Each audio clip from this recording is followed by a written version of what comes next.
Channel. ಇವತ್ತು ನಾನು ನನ್ನ ಸಂಡೇ ರೊಟೀನ್ನ ಶೇರ್ ಮಾಡ್ಕೋತಾ ಇದ್ದೀನಿ. ವೀಕ್ ಡೇಸಲ್ಲಂತೂ ನಾನು ತುಂಬ ಬೇಗನೆ ಎದ್ದಿರ್ತೀನಿ, 5:30 ಅರೌಂಡ್ ಎದ್ದಿರ್ತೀನಿ.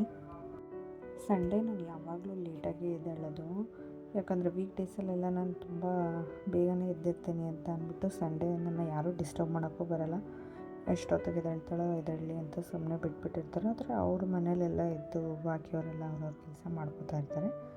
ನಂದೇನು ಅಷ್ಟು ಕೆಲಸ ಇರೋದಿಲ್ಲ ಅಂದ್ಬಿಟ್ಟು ನಾನು ಲೇಟಾಗಿ ಎದ್ದೇಳ್ತೀನಿ. ಆಮೇಲೆ ನಮ್ಮಮ್ಮ ಕರಿಬೇವಿನ ಚಟ್ನಿ ಪುಡಿ ಮಾಡ್ಕೋತಾಯಿದ್ರು, ಅದೊಂದು ಕ್ಲಿಪ್ಪಿಂಗ್ ಇರಲಿ ಅಂತ ಸ್ವಲ್ಪ ತೊಗೊಂಡೆ.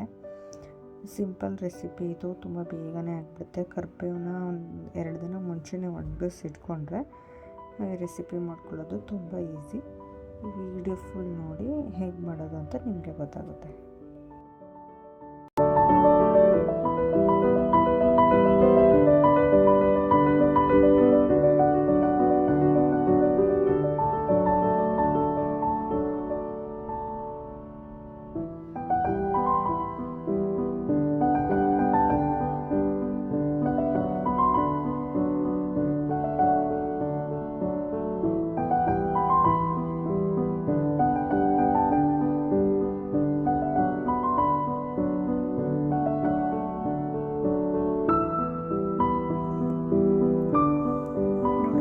ಕ್ವಿಕ್ಕಾಗಿ ಮಾಡ್ಕೋಬೋದು ಅಂತ ನೀವು ಒಂದು ಸತಿ ಟ್ರೈ ಮಾಡಿ. ಇನ್ನು ಸಂಜೆ ನಾನು ಟೆರೆಸ್ಗೆ ಹೋಗಿದ್ದೆ, ಹಂಗೆ ವಾಕ್ ಮಾಡೋಣ ಅಂತ.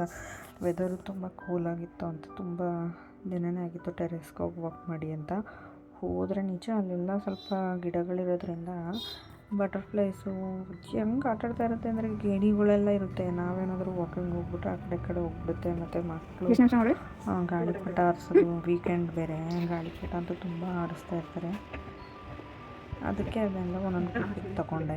ಇನ್ನು ನೆಕ್ಸ್ಟು ಬಟ್ಟೆ ವಾಶ್ಗೆ ಹಾಕಿದ್ರು ಅಂದ್ಬಿಟ್ಟು ಬಟ್ಟೆ ಮಡ್ಚೋದು ಯಾವಾಗಲೂ ನನ್ನದೇ ಕೆಲಸ, ಅದಕ್ಕೆ ಮಡ್ಚಿಡ್ತಾಯಿದ್ದೆ. ಇನ್ನು ಸಂಜೆ ನೈಟ್ ಊಟಕ್ಕೆ ನಮ್ಮಪ್ಪ ಚಿಕನ್ ತೊಗೊಬಂದಿದ್ರು. ಅದಕ್ಕೆ ತುಂಬ ಲೇಟಾಗಿ ತೆಗ್ಬಿಟ್ಟಿತ್ತು, ಅಂದರೆ 7:30 ಅರೌಂಡ್ ತಂದಿದ್ರು. 7:30, 8 ಆಗಿತ್ತು.